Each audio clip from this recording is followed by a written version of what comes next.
all throughout my life, there has been, this is going to sound so stupid to some people, but there's always been signs that Malaysia is like where I should be. Because I didn't expect him, you know, the king of Malaysia, to know my village. And I don't think he expected me to know like where his son currently is now, the then prince, right? So it was a really nice connection that we had because of that. And there's balik UK je, and then it was like, I can't even remember what it was exactly in Malay, but it was like, be careful because one day you might wake up in a grave, something like this. It was really like horrible stuff. And Mak Kau Jau, that's very, Mak Kau Jau is like your mother is green, but it's just an insult towards someone's mum, right? It's a very soft insult. But where is But?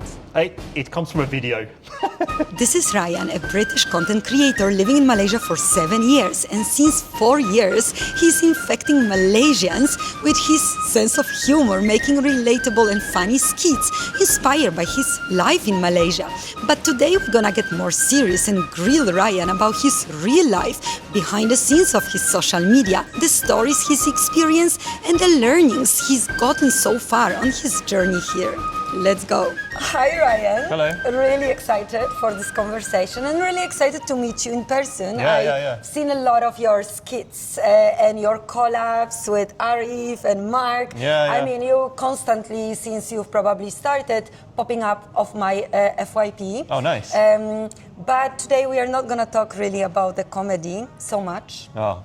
So we're going to get serious. Oh, really, is it? Okay, all right, cool. No, we're going to do mix. Okay. I mean, you keep your comedy nature and personality as it is, but yeah, we'll try to dig out some serious stuff as well. Okay, all right, let's go. Are you scared? No, not at all. I've been on so many like really serious interviews now that I'm like, I don't really know what could be thrown at me. That's going to make me go like, oh my god. Okay, like, now I feel the pressure.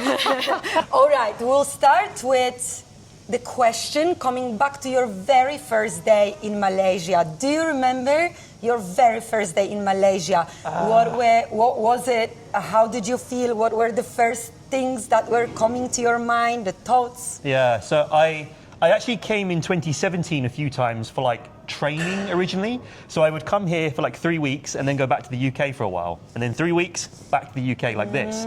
So the very first time I came with my old boss. So I wasn't alone, which was great. Because for me, like when I first came to Malaysia, it was so alien. Like it was a different world to me. Like, but first time in Asia overall? The first time in Asia, yeah. And I remember arriving and I was like, the heat hits you when you get off the plane, right? But it felt to me like a lot of people in the UK, because the UK, the weather is so bad, right? When we go on holiday, we go to a warm country, you get off the plane, you feel the heat, you're like, I'm on holiday. Yeah. That first feeling was like, I'm on holiday, but I'm here to work. So it was like a weird combination of feelings. Sure, I know what you mean. But then when we got to the hotel and arrived, the first thing that struck me was we were in Shah Alam, right? Which is not the first place many like foreigners like me no, definitely. or you Some go never to. Probably been there. Right. So we came out of a hotel and the nearest restaurant was like a hot pot style restaurant. And I'd never even seen this before, right? Where you get the food, make yourself, cook it yourself, the right? restaurant, but they make you work. Yeah, because I don't know, the village I'm from in the UK, that we don't have anything like that, right? So we went to this restaurant, me and my boss, and like we saw the food and we just sat there like. And we're like, what's next? And the guy came over to us. He's like, "Oh, you need to like get the food." And we were like, "Oh, like we cook it." we were like, "Oh, okay." And then it was quite fun when we did it and we tried it, right? And me and him. But that first thought, seeing that, I was like, "Oh my god, is this what all the restaurants are like? Do I have to cook it all myself?" Like, I was How such sneaky. honestly, I was so like naive and stupid back then. Like, I had no idea. No, but I get it. It actually makes sense because for Europe, I don't know exactly how is it in the UK, but in Poland, comparing to Malaysia, going to the restaurant is like a big thing. Yeah. So you actually are expected to be served, and this is one of the reasons why you kind of justify paying for it. Because the mindset in Poland, it's like I can cook myself for cheaper. So the thing that you pay for is that service that you can relax, and here they make you cook. So it's like, what is going on? Exactly, because it's like you said, right? Going out for a meal is like it's a treat. It's a special occasion, right? You do it maybe once a month, once every 2 weeks if you're feeling very like generous. But that's it, right? So and then when you come here and you're like, oh, we did it yesterday. We're doing it it today as well. Yeah, like, great. it's a very restaurant-driven because it's also so much more affordable, even relatively, right, to what people earn. Sure. In Europe and here. We're gonna get back to the food situation. Okay. So after all the 7 years in Malaysia, what is your favorite story to tell to your friends back in the UK, like a Malaysian story? About Malaysia or like my... Your life my in whole... Malaysia. Wow, God, there's so many things. Oh my God. A story I used to tell at the very beginning when I first arrived was, I guess, like a perspective of feeling very lucky. And it was like, you know, I just said I was in 2017, I would come here for training, right? So one of those weekends I went to Langkawi for like a trip away, right? Not bad. Yeah, it was nice. It was just me though. I just went alone. I stayed in some super cheap hotel just to like experience it, right?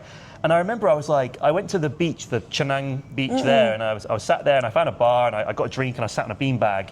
And the sun was kind of setting, but out in the distance on the horizon, I could see like a thunderstorm, right? But you know when it's like so far away, you just see it, you can't hear anything, right? Yeah. And I was there and I was just like watching it and I was just drinking my drink.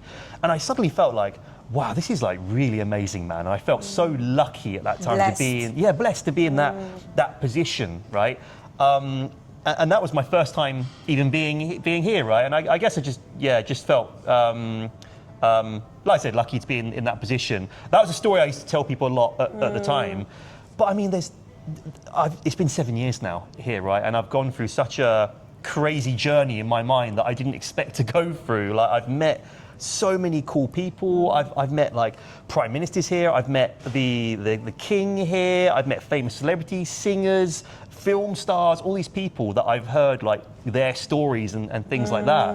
It's really hard for me to think of like one thing and think, oh, that's my best story from Malaysia, I know right? what you mean, yeah. Although it was, when I just said about meeting the previous Agong, the Pahang Agong, right? So he came into the studio when I worked on radio, and there was like crazy security. You can imagine, right? It's the king. So there was, and I'm not exaggerating, probably about 70 or 80 people came with him, right? So there's a lot of people, and I felt nervous as hell. Like, because the king, when you right? see that entourage and the king. The entourage. We have to wear a suit as well. Like, we couldn't wear our normal clothing. We have to wear a suit and everything, very professional and all this. And in the actual studio, it was only allowed to be me, one other presenter, the king, and like 2 of his guards, and that was it, right? And outside there's a glass window where there's like 100 people watching, right? And I was like, oh my God, oh my God, oh my God, oh my God. Like this, really nervous. And he comes in, and I was trying to remember, like, you meant to call the Agong Tuanku, I think is the phrase you give to him. I was trying to remember all these like very, very formal Malay that you never use except for like someone like that. I'm trying to remember it all. And then he just speaks English to me. I'm like, oh God, I was trying to remember it all. But he was so kind and so humble. And the amazing thing was that he asked me, like, oh, where are you from? And I said, oh, I'm from west of London in the UK. Because I didn't expect him to know my village, right? He said, oh, whereabouts? I'm like, oh, it's this tiny little village called Sandhurst. He goes, oh, I know Sandhurst, I've been there. Really? I was like, sorry for asking, but why? Why have you been there? Because it's like a tiny kampong, right, in the UK. And he said, oh, I trained in the military there. We have a military academy in my hometown. I trained in the military there, and my son is there right now, training. And he's like, yeah, I tried some of the local restaurants there and things like that. And I was like, oh my God, and we really connected on it. Wow, of course, so unusual, right? Yeah, because I didn't expect him, you know, the king of Malaysia, to know my village. And I don't think he expected me to know, like, where his son currently is now, the then prince, right? So it was a really nice connection that we had because of that. And it really, you know, when you meet someone who is so famous, you have this kind of thing where you feel they're not even human, right? Because you're like, you don't even know how to speak like a glass, to them. Yeah, but that really broke down that barrier for me, that I was like, yeah, he's the Agong of Malaysia, but he is just a human as well. Like, he's a person, and it was a very nice interaction that we had. I really enjoyed it. So cool. Have you ever expected that this would be your life in Malaysia? No. When you started doing content, was that your goal? Okay, I'm gonna get famous in it, I'm gonna meet all those incredible people, or what was the whole motivation to get started? It was just, firstly, no, not at all. I don't think you ever do expect anything from it, right? But you might have a plan and goal, right? Some people start because they want to get famous. Yeah, true. But I think if you try with that in mind, it will never work. Oh, I agree. It will, because you'll try and achieve something, and it just won't go that way. For me, I just did it because at the time I was doing like stories on Instagram with just me and my friends, right? And they were like funny experiences that I went through when I was taking Grab and things like this. And a couple of my friends said, why don't you try doing TikTok? And back then, for me, TikTok was a dancing app. So I was like, Okay, uncle. yeah, honestly, I am like the worst dancer in the world, man. I'm so bad. So I thought, I'm not going to dance on TikTok. That would be embarrassing. They went, no, just try it. It might be okay. So I did like one video, okay, second video, okay. And then like my third or fourth video actually did quite okay. It was like 20, 30,000 views. And I was like, oh my God, this is like the biggest number. I get so much attention. Yeah, it's like the biggest number I've ever seen on social media. I'll keep going, right? And then 100,000 views, and then 1 million views. And I was like, oh my God, this is really like going somewhere, right? But back then it was always still like a side hobby for me, right? When you had an idea, you took the camera. It was still, I had my main job and I just did this as a fun thing on the side, right? It wasn't until later that some opportunities came up, which I was able to make it actually a life, you know, and a career from it. But that came much later. So at first it was just a fun thing that I did. But I enjoyed. the first, those few first videos, so were they dancing or already skits? No, they weren't dancing. Okay. Because I felt motivated to now dig into the bottom of your TikTok page. No, there's a few where I'm playing piano though. There's like one or two where I'm playing. The closest you can get to dancing. Yeah. It's like really basic piano that I'm playing. But the first ones that took off they were named White People Things in Malaysia. And they were actually stupid things that I did when I first arrived in Malaysia that I didn't know were stupid. So things like eating rice with a fork, or like I used to cook rice like pasta in like a pot of boiling water. Course, yeah. Like this. What else? In the UK we wash up like, so you have your sink of water, we put everything in there with soap and we wash it up. Oh yeah, I've like heard of that. Yeah, so like, those kind of things went really big because I think for a lot of people in Malaysia, they were like, you wash up how? Like, what the? Like, Mazali, what's that? Confirm. Like, because they'd never seen this before. Yeah. May I quickly go back to your first story? So you came here because of the work. Yes. And you were referring to the trainings. May I ask what trainings? What were you training for in Malaysia? No, I was giving the training. So I used to work in aircraft engineering before this. I know, right? My career took a real 180 turn to what I do now. And this content thing came around, right, in 2021. The year after that, I got, basically someone reached out to me from Media Prima, which is like one of the big mainstream media companies here in Malaysia that do like radio, TV, newspaper, this kind of thing, right? And they said that, you know, they love my stuff. Have I ever thought about doing radio? Was what they said. And at the time I said, of course no, because like, why would I even think about that, right? You were still working full time. Yes, I'm still working full time. But they said, no, we think you could do really well. Like, we want to try you out on a weekend show, like get some practice and some understanding of the industry. And then if it works, put you on the breakfast show, right? The main slot for it. And I remember thinking at the time, like, I've been doing this career for 10 years now at that point in engineering. Am I going to be stupid to leave this behind, you know, and throw it all away and do something different? And I remember taking a few days to think about it. I called my parents as well, like, what do they think about it? And I was umming and ahhing, and then I thought to myself that if I said no to doing radio, maybe I'd still be happy, right, doing the engineering. I'd probably still do it now. But I know at some point I'd be driving to work, because I used to listen to the radio, driving to work, and I'd hear the radio, and I'd hear someone else on the radio, and I'd think, that could have been me, man. Yeah. That could have been me on the radio. Like, but here I am driving to work instead. Like, so I thought I have to try it, right, and see how it goes. Amazing. And then we did that for 2 years, and I really loved it. It was amazing, fantastic, and I felt very, you know, I was the first in a long time of foreigners on Malaysian radio, right? That's not common here at all, and because of that, I felt one, like a lot of responsibility to do well at it, right? To do a good job on the radio. And two, I felt like a lot of privilege to be in that position, right? I'm like, you know, someone that's lived here at that time 5-6 years, and I have this opportunity to be on radio, so I have to be really good at it. And that year, 2022, was like one of those crazy hustling years of like, I was doing my engineering job, making my content.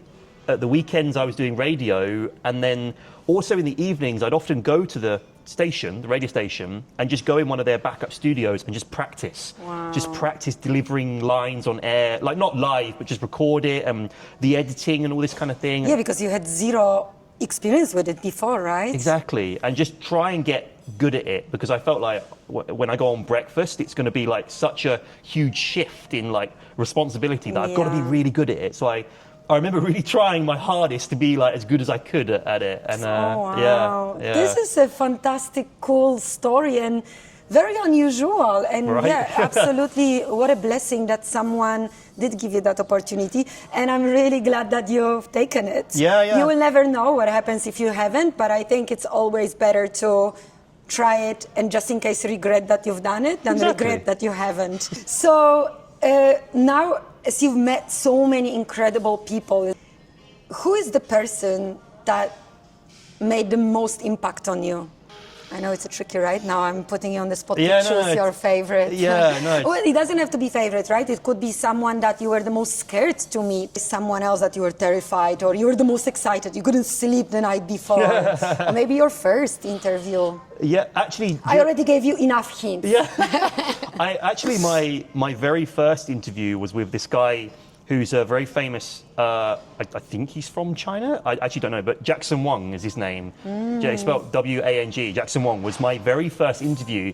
And this guy is massive. He's a huge star, right? So I was damn nervous when this guy came in.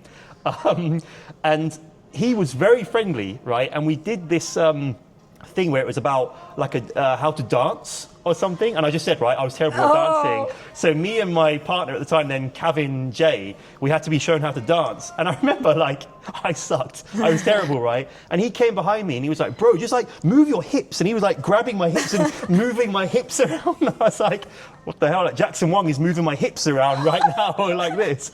I remember that very well because it was my first interview, right? But then, you know, I've met also through that, the radio, people like Martin Garrix, like DJs, Alan Walker, and these were the nicest guys in the world. Like, Alan Walker was so friendly. Martin Garrix, when I said hello to him, he like put his arm around me, and I was like, oh my God, this is Martin Garrix's arm around me. Like, they're so friendly, and that's what I came to learn, that a lot of these people that you meet that are superstar people, they're actually just normal people. Like someone, a huge star here in Malaysia is Siti Nurhaliza, right? The singer. She's been, I think, the most well-known singer for like 30 years now. And I met her one time as well. And she has this like aura about her, right? She has this aura where it's a little bit like, you know, I need to say the right thing to her kind of thing, because she's so well known. But she's also very friendly as well. And she's very kind, and she down to earth, and she like asks. She was like asking me questions and things like this, and it was just, it was nice. So even the people that I felt the most nervous about meeting them and interviewing them, like they've just broken down that wall, and it's just become a normal, like this, like a chat, right, with someone that you just get to know, really. Yeah.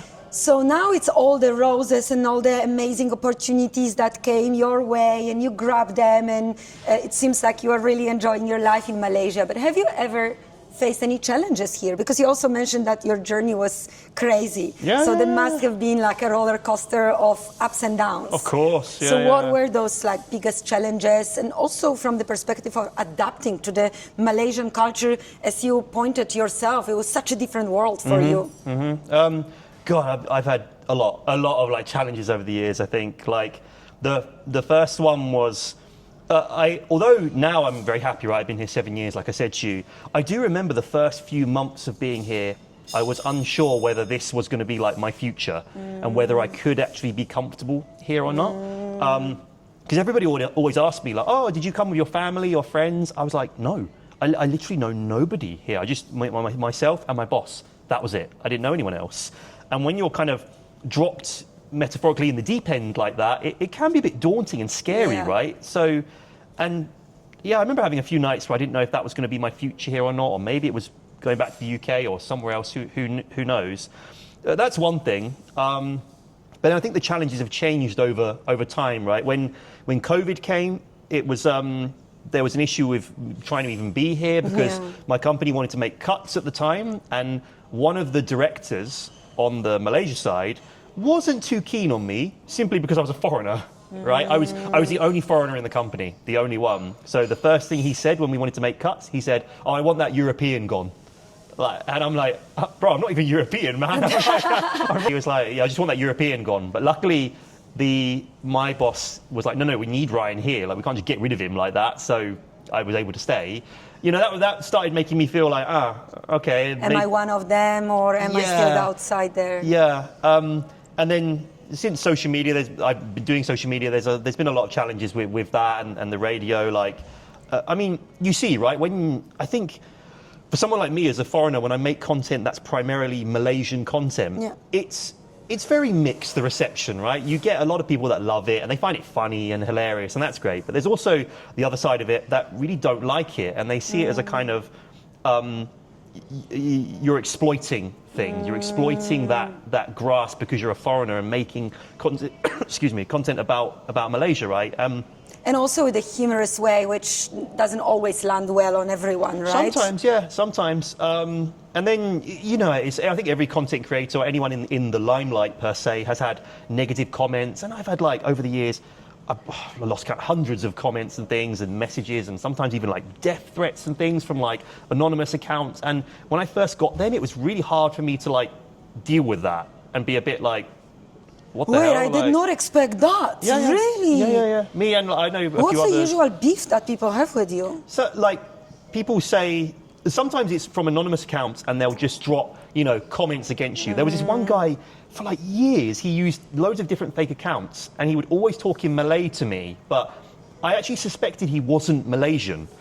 But I don't know why. I suspect he was actually from somewhere else, but he was just incredibly jealous of me, I think, because he would say, like, he'd always drop like, anjing putih, monyet putih, like white dog, white monkey, like this, balik UK je, and then it was like, I can't even remember what it was exactly in Malay, but it was like, be careful because one day you might wake up in a grave, something like this. It was really like horrible stuff. And when that first happens, you get a bit like, oh my God, you start like looking around because you don't know if there's someone out there trying to get you and things. Yeah. But a lot of the time you notice these people are just like internet warriors, right? They just type, and then... That's their hobby. They don't do anything in person, thank God, right? But that was tough to deal with at first. And of course. It's still now, I still see some comments trickle through and messages, but they're a lot less than they used to be once upon a time, right? When I said about first going on radio, actually there was a lot of hatred at that time. A lot, especially on Twitter, like of people...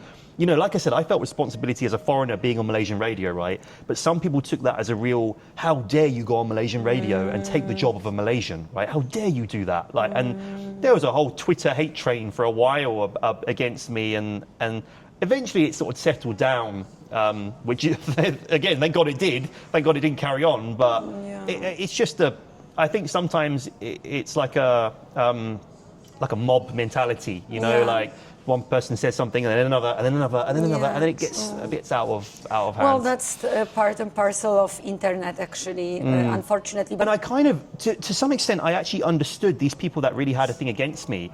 I understood what they were saying. Like, I get it. Yeah, I was a foreigner, you know, on radio, and yeah, there are probably there's hundreds of very talented people in Malaysia who could do what I was doing. I got that to some extent, but it was like you just said. It was like, but they asked me, you know, they wanted me to do it. And of course, the opportunity came to me. I'm not going to say no. I took it because I wanted to experience life, right, and try something new in my life. So I think it's like it in every country in the world, right? You know, being from the UK, if you look at the news now about the UK and immigration, oh my God, it's a mess over there, right? It's a nightmare. And like, there are so many people that in every country that have a real... like hatred towards people coming into their country, right? Because they're like I know people in the UK that are like, hey, this is our country. How dare you come into our country, right? Poland is the same. Poland's the same, right? So it's like, I just try to remind myself of that sort of thing, right? You know, the majority of people are very okay with someone being in their country and this kind of thing, but it's just that minority, I guess, that have this get out sort of fear, right? Because I think, a lot of people by default think that different, it's scary or threatening, so they just don't want that, or they are very territorial about those things. I wanted to dive deeper a little bit more into what you do, because you also do a lot of content together with Arif Young and Mark Odea, right? Yeah. How did you guys get together? And what is the dynamic between you behind the scenes? So we met, Mark messaged me very early on in my like content creation days, right? Just saying about wanting to meet up and do a video together, you know, collab and all that. So we met the first time was at a Christmas dinner, of all places, right? It was like, I think it was on Christmas Day, 25th December, like 2021, maybe, something like that. So we met there. So he messaged you because of the social media, he saw you. Yeah, he messaged me on TikTok originally. And then Arif I met a couple of months later through Mark. So we actually went on, like, me and Mark went on a holiday with some friends to Langkawi for like a few days. And Arif was already there with some other friends. And because he was there, Mark wanted to do a video with like the three of us. So I met Arif through that. But now I see Arif a lot more than I see Mark, a lot more. So I see Mark occasionally for like videos, and sometimes when I'm out, I see him. But Arif, we do so much stuff together, videos, we've got a show we do together, we play paddle all the time together. Because I think me and him are actually quite similar, me and Arif. Like, we get on very well together. Yeah, so you are real friends, Yeah, not yeah. just the content together or business partners. Yeah, no, not at all. We are like genuine friends. That's so cool. But what is the usual assumption that Malaysians have about you that it's not true? Oh, usual assumption. Interestingly, I think something I get asked very often is, how long do you plan to stay here? Is what I get asked a lot, as if like this is just a temporary thing for me. So, oh, how long you plan to stay in Malaysia? Like I'm just come for a trip, you know? I get asked that quite often, and I'm like, this is my home, like, you know, it's where I live. I have the same. Yeah, and I it almost hurts, right, when people ask that. A little bit, yeah, and I have to, remind them, I'm like, well, this is my home, I've lived here 7 years, and I would like to live here for a long time. I'd like to have a family here, this kind of thing. So, how long do I plan to stay here? Until I die, maybe? I don't know. But I never thought about it, but I also feel sometimes when people would ask me, like, oh, when you coming back home? Yeah. I'm like, what do you mean? Yeah, when are you going back UK, or when are you going back Poland? I'm like, I don't know, for Christmas maybe, but then I come back here. I don't know why, like, to be honest, it's often like the uncles and aunties that ask me that, not the younger people. So maybe that's like a mindset thing, maybe, I don't know. I think maybe... now thinking out loud, it could be because in Malaysia, family, it's such a strong value, right? So they might be thinking, because very often now when I think about it, people would ask like, oh, it's your family here with you? And I say, no, my family is back in Poland. Yes. And then some of the following questions would be like, so how long will you be here? Then, I feel a bit hurt, but then maybe it's because they would come back to their families. Like, I know a lot of Malaysians that would live abroad, Australia or the UK, but at some point they want to come back and be closer to their family. Yeah. So I mean, I've been thinking about that myself recently. I don't know about you, but like, you get to a point when you start feeling that your parents are starting to get a bit old, right? Yeah. Like, my parents are old. They're both my mum turned 60 this year. My dad's 63 already. And they're very capable of doing things. But I think to myself, in 10 years, they might not be. And then I've been thinking recently, like, how's that going to work? If I'm living here and they're there, how am I going to like be able to offer them support and care for them when I'm not there, I have one brother, but he has quite a lot of disabilities, so he's not able to offer any support in any way, right? So I've been thinking about that recently, but right now I just don't know how it's going to work. So it's kind of a future Ryan problem, maybe. Oh, they come here. Maybe, but I mean, right? It's hard. It's very hard to get people like to be here in Malaysia. And also for the different generation, like our parents' generation, at least for my parents, they're just attached to their home, right? Yeah. They love Malaysia so much. They love coming here for holiday, but they still love their land, their friends, their family there. So it's difficult for them to change everything and just move across the Imagine the that, world. your 60s, and then you change your environment totally, right? It would be so hard to accept that, I think. And then for my parents, there's also the language, right? They don't speak English very well, so for them it would be a completely different environment to readjust. Then that would be very tough for them, I mean, luckily my parents speak English, right? Of course, from the UK. You'd hope so, right? You'd hope so. But I figured. I think the difference in culture would just be too much for them maybe at that But they've age. been here. They came here a very long time ago, 6 years ago they came, just the one time and that's it. And they had a okay experience here. I think it was some of the things they first encountered was a bit too much for them, right? Like what? They just the weather. The weather they're okay with, right? They're fine, but I don't know why. When they first arrived, they got a taxi like from the airport to where they stayed in KL, like middle of KL. And the guy was saying like, oh, your area is quite like dodgy, not very safe, you got to be careful like of like pickpocketing, things like that. Them out, and my just mum so was like so welcome. scared, or immediately she's like, oh, I don't know if I like this place. And I'm like, no, don't, it's fine, it's very safe, it's okay. Not the right intro to. Yeah, right. It was like just the wrong taxi driver for them to speak to, and that set in my mum's mind. And my mum can sometimes be a bit stubborn, and she's like, once it's in her mind, it's there. No, in but her it's a mind. first impression, and then for the mother, will go deeper because it's my son. It's here, and this is such a dangerous spot. It's harder to like. It's like, come on, just it's not like that. Oh, no, definitely. But they're going to come back again next year, and I said, look, I've been here now 7 years. I'm very immersed here in the culture. I know where you can go, where you can stay, what we can do. It makes a difference. All this kind of thing, right? Yeah. So, yeah. Well, the pressure is on you now to completely change that perception to your mom. I need to be a good tour guide when they come. Yeah, and now, it's expected after so many years that you know every single corner. You're right, exactly. So speaking a little bit more about what you do here, because a big part, apart from you being a presenter now and kind of a journalist as well, right? Not now, but until last year, yeah. In your whole portfolio. Yeah. But you are also a comedian doing skits. Yeah? I like you call me a comedian. Like, I don't call myself a comedian. I feel like I'm not...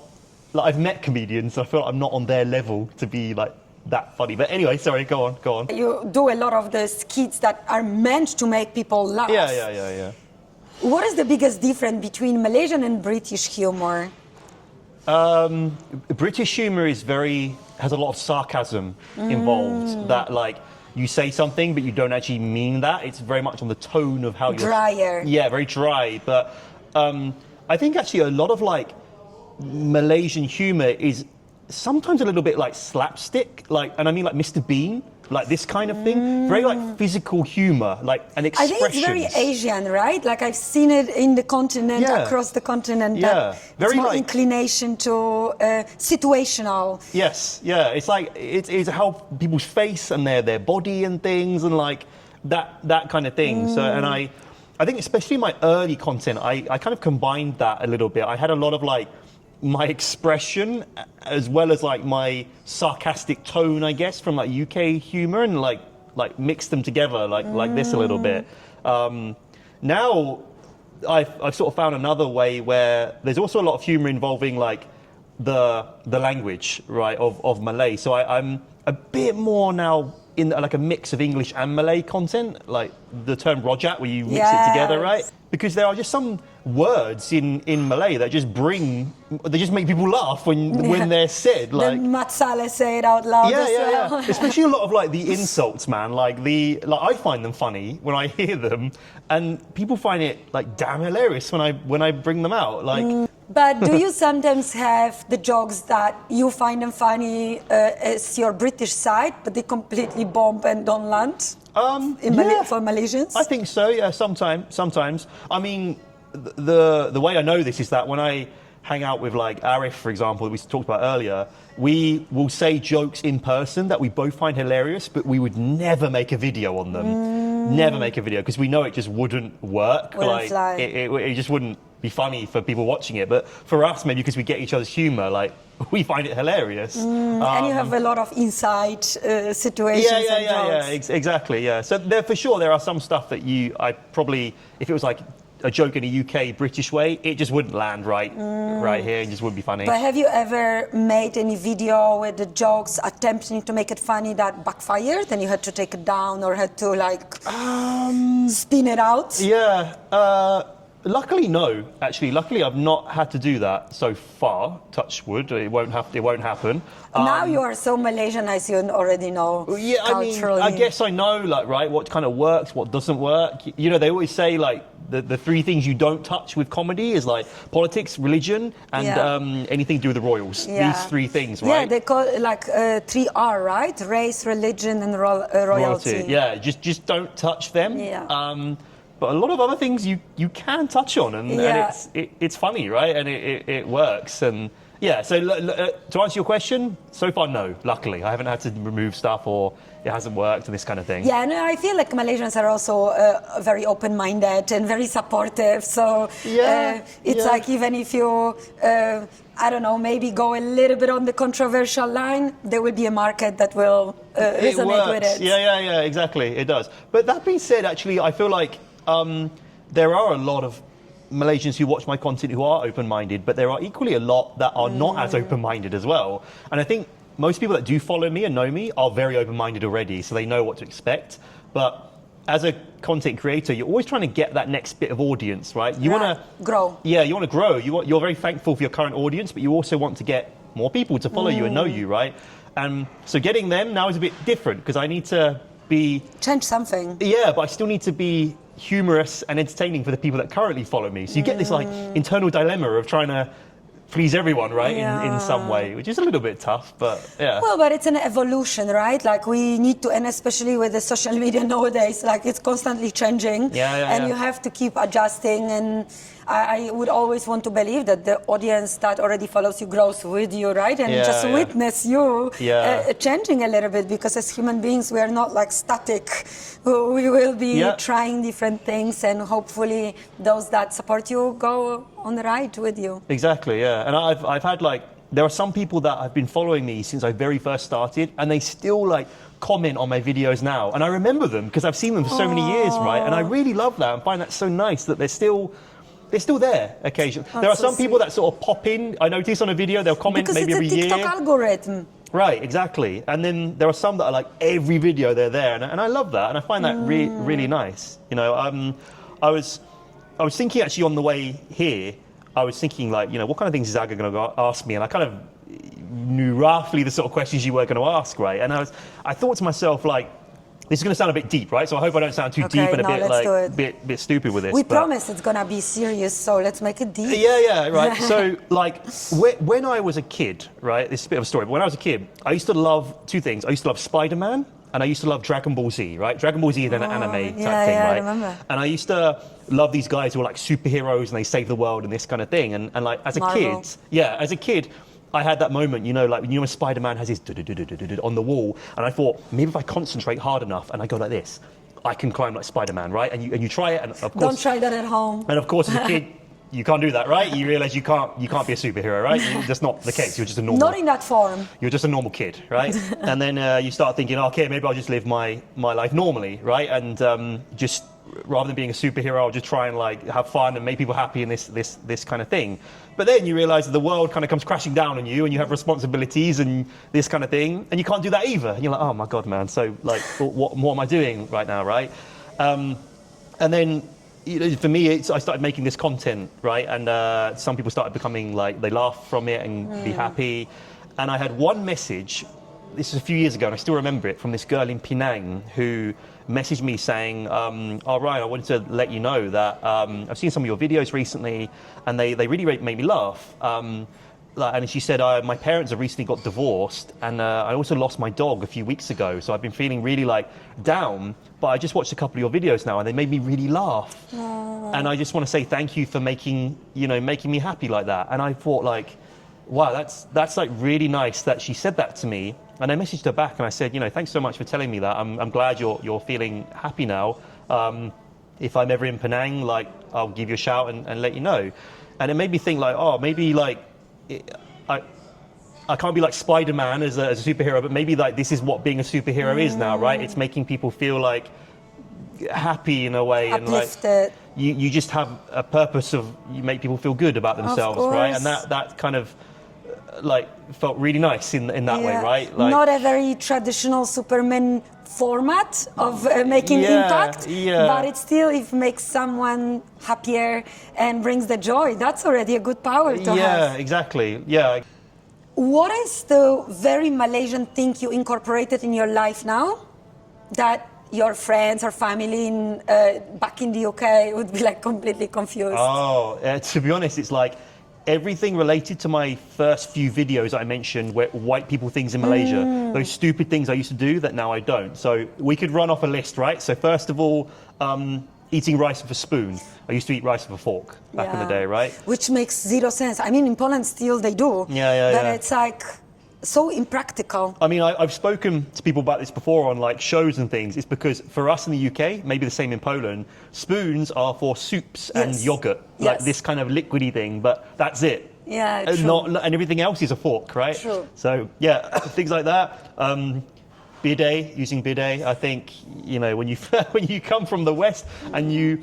So actually, I had this conversation with a friend of mine yesterday that in the UK, a wet toilet is considered very dirty. Very dirty, right? So it's like, oh no, there's water What on the is floor. that liquid? Yeah, exactly, right? But here it's normal because you've got drains in the toilets, right? So I remember first coming here, seeing a bidet, and I was like, oh my God, that's disgusting. Oh, how could I possibly do that? I really like British, right? But now I'm like, when I go to a toilet, because you've got some toilets here in Malaysia that don't have the bidet, and I'm like, what is this nonsense? Report! Yeah, there's a few malls in KL actually. I forgot the name of some of the newer ones that don't have it, and I'm like, this is outrageous. I cannot How live with this kind of past? condition. Yeah. Do you bleep out any cursing on your show? I probably will. No one ever did. Because the one thing I find is when I drive here, my instant reactions to like road rage is very Malaysian, what I like to say.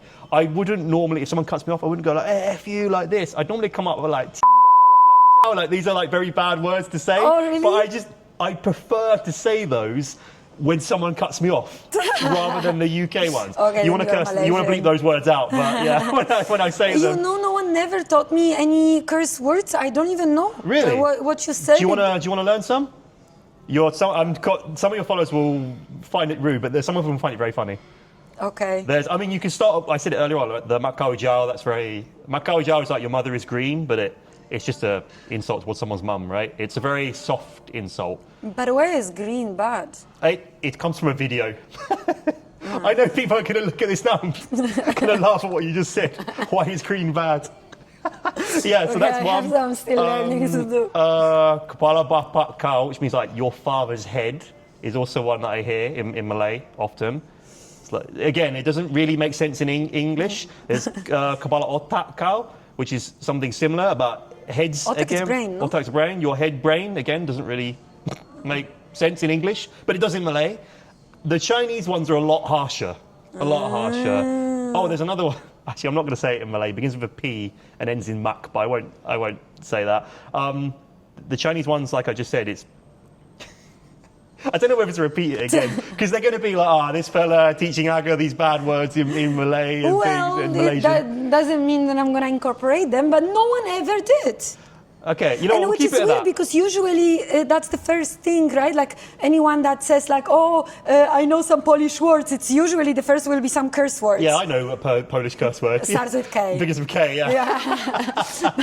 But in Malaysia, no one ever did. Do you drive in Malaysia? No. That's why. If you drive in Malaysia, then you're Okay, here. then we'll keep it for that phase in my life. Yeah. Honestly, my good friend who's a comedian, Kevin J. One of his things he said is Malaysians are the nicest people in the world. You won't find anyone nicer than Malaysians until you get on the roads. And then suddenly it changes. Suddenly the insults that come out are like things you've never heard before. Like it's funny. Doesn't match that personality. Yeah, this polarizing thing of like these really kind, friendly people, but if someone cuts you off, then it all comes out. But what would you take from Malaysia to the UK to make UK a better place? Ooh. To make the UK a better place. I mean, yeah, like I said earlier, the UK has a lot of issues right now with diversity, right? It's a big problem over there. So I guess I would love to metaphorically take that like openness that Malaysia has a lot of the time to like your neighbour being someone totally different to you in terms of like their race, their culture, their religion, everything, but being totally okay with it. And don't get me wrong, the UK is normally like this. The UK is also very good at this kind of thing. Yeah. Like I had neighbours who were Indian and black when I was a kid, right? But there are a lot of areas where this is not okay over there. So I wish that was a bit more spread out over there. Became a norm. Yeah, because I think the UK is a brilliant country, right? But there's just a lot of things, cracks, which are showing a bit now in terms of the culture over there and how things are going. It's a bit of a negative trend in the UK at the moment. It seems to be going A downhill lot of places slightly. in the world, unfortunately. Yeah, I guess so, right? I guess so. So yeah, I wish I could take that openness to other people's culture and religion and race, this kind of thing, that Malaysia has, and take it over there. I know for sure some people would say, oh, I wish I could take the food from Malaysia and put it over there. But hey, let me tell you, I think the UK food, that people hate on UK food, right? They say UK food's terrible. I think there are some UK food which is delicious. Fish and chips. Fish and chips. A Sunday roast dinner. Do you know what that is? Yeah, of course. Oh my God, that's so good. It's so comforting, so like Yeah, nice. it is. Yeah, we have similar diet, right? Polish. Probably. Yeah. British would be potatoes and meat. Yeah. The problem is like the UK food. So much of it is like food from World War II. Like, and I mean that literally, like beans on toast. Like, I don't know why that's even a food still now. That's like what people would eat in World War II when they had rations, right, in the UK. But they still eat it now, and that's the kind of food that gets, stuff like shit thrown at it internationally. It became a part of the culture, right? Yeah, I guess so. But English breakfast is not bad. Oh, English breakfast is fantastic. Yeah. It's beautiful. I love it. I love it. Those are the beans on the toast. That's all good. Don't get me wrong. I actually like nasi lemak for breakfast most of all over lunch and dinner. I really like it as a breakfast thing. But if someone gave me an English breakfast and a nasi lemak for breakfast, it's going to be tough, really tough for me. I might, maybe you could mix them. I don't know. Maybe like try that. Let us know. Nasi lemak with like on the toast. Actually, nasi lemak already has like an egg on top sometimes, right? Sometimes you got the. Oh no, you often have the boiled egg, but I prefer it with like a telur mata like this, or maybe like a hash brown in there. We're cooking now. Hash brown would work with anything. Yeah. I mean, it's crunchy. Oh, hash brown is good. Yeah. We're cooking now, Aga. We could like Roger. Yeah. Malaysians are very open for that, so I'm pretty sure that could actually fly. Exactly. Yeah. But okay, I'm gonna come back to the food for sure. But one more question to so you've said what would make UK better with bringing something from Malaysia, but on the contrary, what is the British thing that would make your life better in Malaysia? There are some systems in Malaysia which are based on the old British systems. Yeah.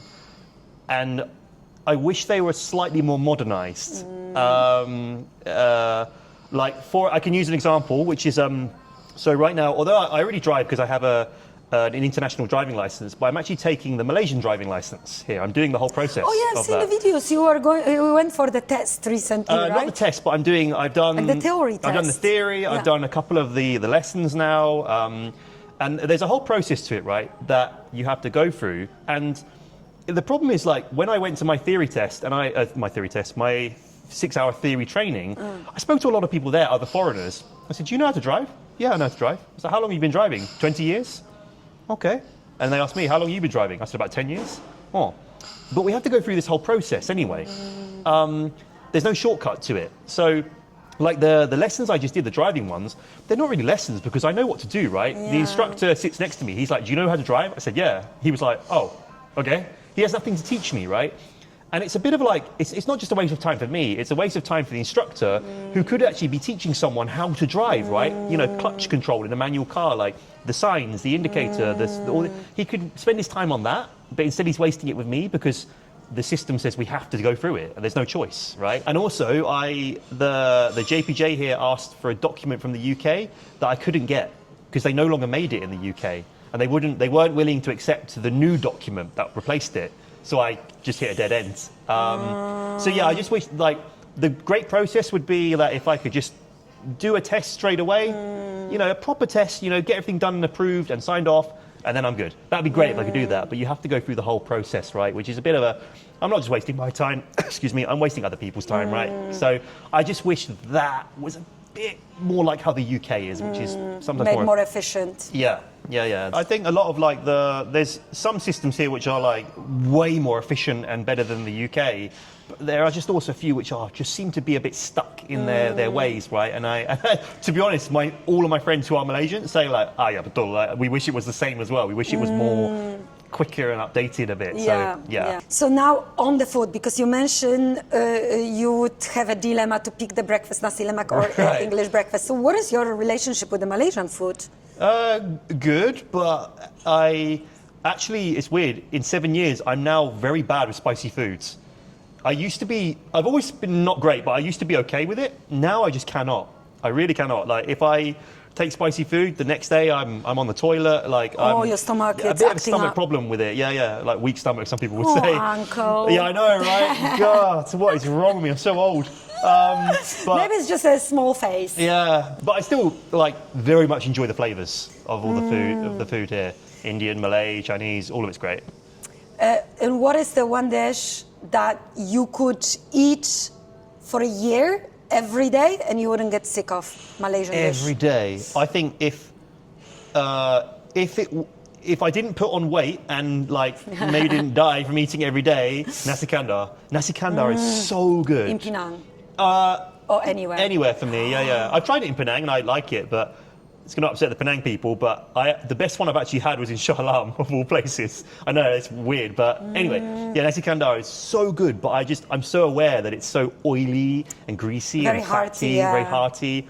Afterwards, you feel like Food coma gonna come for sure Yeah, after yeah, nasi kandar. yeah. It's just like chendol and nasi lemak. The other side, I guess, a little bit more healthy is nasi kerabu, which is also very Yeah, nice. I like I that love with this like dish so much. the spices and the herbs that are in Yeah. it as well, and it just feels a little bit more healthy, right? I think it is actually healthy. I mean, depends how you make it, because now they're also selling nasi kerabu with the lemak fried. Oh, Have really? you tried it? No.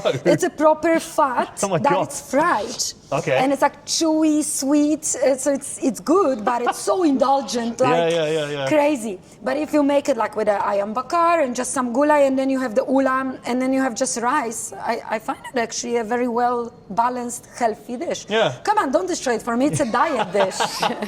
Yeah, but it's good. I think that's probably one of the more healthy options, right? Yeah. But actually, do you know what? I just forgot. I totally forgot of a food which I would have is from Sarawak called kolok mee. Oh, I love kolomi. It's so good. And I love kolomi.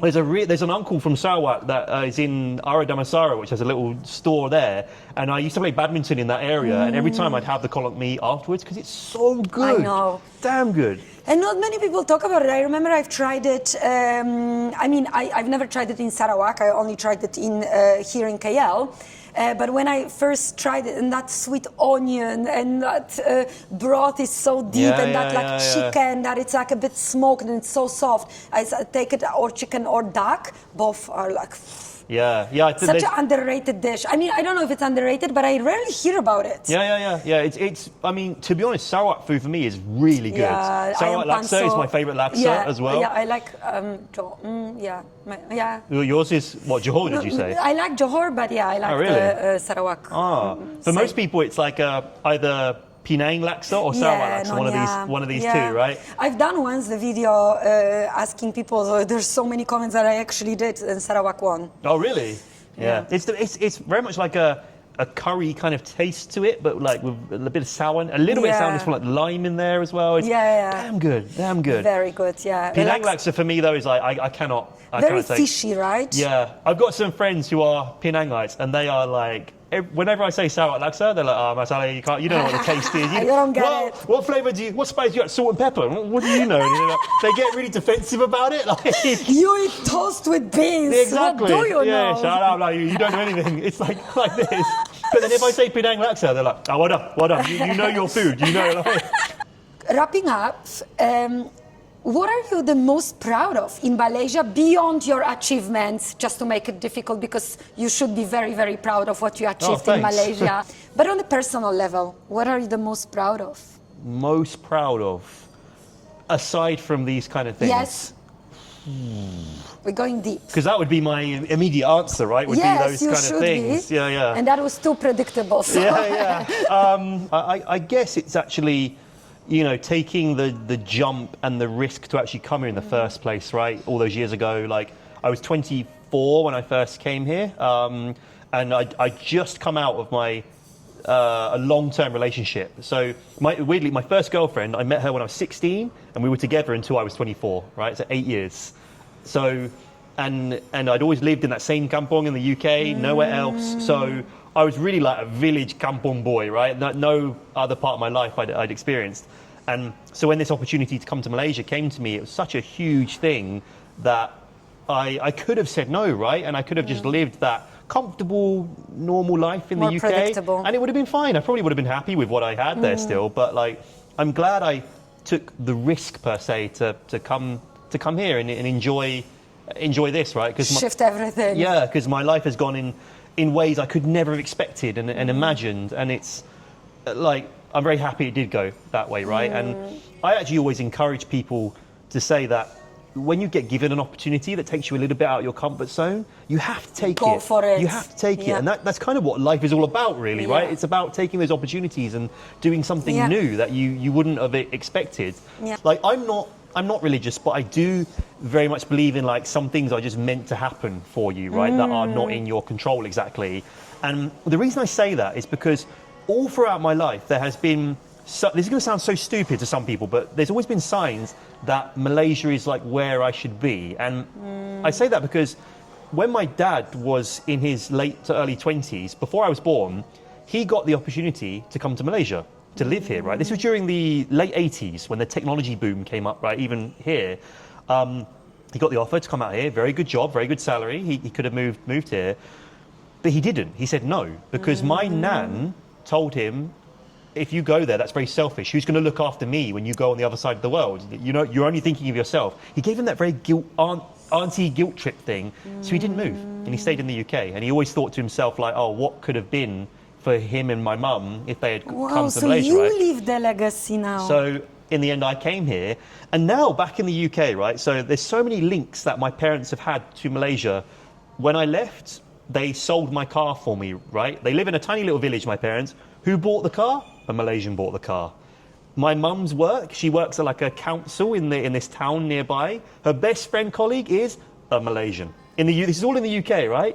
Thirdly, my parents recently are looking into their like will, right? You know, when you pass away, you have a will and you pass things on to your kids.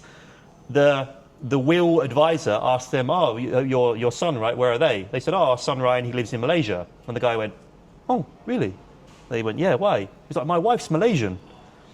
There are all these weird links to Malaysia for them, which is so unusual, right? Yeah. And it's like, and again, like I said, I just feel like some things are meant to happen, and because they've just had so many links to it throughout their life, and with me being here, it just feels like it's meant to be, right? Maybe there's still something coming. Who knows? I don't know. Yeah, but it's starting even that your parents had opportunity. Yeah, exactly. Which is, still quite random for Europe. Right. And back then, the late 80s, people didn't right? really there was go no internet, anything much. like that. Like, I don't even know how you made a call back then to Malaysia. I don't even know how it works. Could you? I think you could, but I don't know. Telegram. Yeah. Like, how do you arrange the call? I don't know. Anyway, so it's weird, right? All these links to Malaysia, and so it's meant to be for you. Clearly, it's meant to be, right? Clearly, something is pushing this direction for me and my family, and this is we'll such see what a cool happens. story. Yeah, that's why I wanted to get it in. Like I said, I know you're tight on time, but I just sprinkle that in. No, I actually have. Before I ask you my standard question, what's the message? I'm gonna do the quick fire. Oh yeah. When you finish the sentence. Oh, okay? I finished the sentence. Yes. Okay, go on. Okay. You know you've been in Malaysia too long when? Hey, I'm proud of this. Okay. Give me something good. Sorry. Yeah. You've been in Malaysia too long. When what? When what, huh? Yeah, maybe that's it. Maybe that's my answer. When what? Like that. I think that could be a good answer. That is on brand for you. Yeah. And we will take it. We'll take it. I was trying to think, but that'll do. Yeah. First time I ate durian was like? Not good. Not Really? good. Yeah, not good. I'm not a durian fan, man. I cannot. Until now. Until now. But actually, I think the durian fruit is better than durian flavoured things. Oh, absolutely, for me too. I don't know why. Durian itself, when I eat it, I'm like, yeah, it's okay. But durian flavoured things, oh my God, it tastes like battery acid to me. I don't know why. It doesn't taste like anything. It tastes like I'm eating something I shouldn't eat. But yeah, I don't like that artificial vibe to flavoured ice cream and so on. Yeah. So, same. yeah, not good, unfortunately. Okay. Wrapping it up with a little bit more deeper. Okay. Living in Malaysia taught me. I'm going to link it to what I said earlier on, to follow my gut, chase opportunity, and take risks. Beautiful. Those three. Beautiful. Yeah, like that. We went from water to that. Wow. Which, yeah, beautifully wraps it up because that's what life is about. It's a mix of light, funny, and also deep and profound, and True. moments of meant to be and some signs that are out there. Yeah, exactly. So what would be your message to Malaysians, especially from you that has such a big following and so many people know you? What would you like to, if you pinpoint on one message, what would you like your message to say? To like the people that follow me, or people just in Malaysia, which a lot of them would already follow you anyway. Maybe, yeah, maybe. I mean, I'm grateful if they do. Yeah, I guess I would say, like, you know, I'm very grateful for people that do follow me and do like my stuff. I'm grateful for the opportunities that I've had over the years, and you know, thank you for taking me in and appreciating my content and my humor and just accepting me for like who I am and what I do, because I like to think I accept everything that my followers give, and they accept me as well. So that's a nice relationship we have. So yeah, thanks a lot for that. And beautiful community. Thank you so much, No, Ryan. thank you. So nice to meet you. Quite fun this as well, yeah. And they can't really see good. behind the camera, but like it's a horrible grey, rainy day today. Very cozy. I'm so glad that he got dragged out from the blanket and sofa and hot cup of tea to make this conversation for you guys. Yeah, it's so wet and rainy. It's a very rainy season day. Yeah. But thanks for having me. I appreciate it. And then best of luck with your future episodes as well. Like to you too. I will be watching all the skits and any evolution and any direction that you take. But thanks. really happy that we got to meet and have this chat. Thanks.